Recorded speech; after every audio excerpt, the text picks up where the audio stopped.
මේ අත් දෙකෙන් කොච්චර මගේ කැතගුණ අතගාලා ඇද්ද? මේවා අපිට අනේක වාරයක් මතක් වෙනවා. අම්මගේ අත අරගෙන පුතේ එක පාරක් මම කියනවට පපුවට තියාගන්න.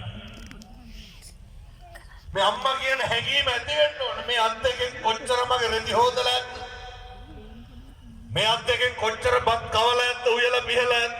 කවුරු වෙනුවෙන්ද? මං කියන්නේ අම්මට තාත්තට ඔයිට වඩා දෙන්න මානසික අල්ලසක් නැහැ. මේ මාතා යතානියම් පුත්තං ආයුසායක පුත්තමන් රකි. මම මේ කාරණේ ගැන ටිකක් වැඩිපුර දේශනා කරනවා. පෙබරවාරි 14 වෙනිදා යනවා ස්වාධීන රූපවාහිනී ආදරවන්තයින්ගේ දිනේ වෙනුවෙන්. මේ අම්මා තාත්තා ලෝකේ වෙන්න ඕනේ.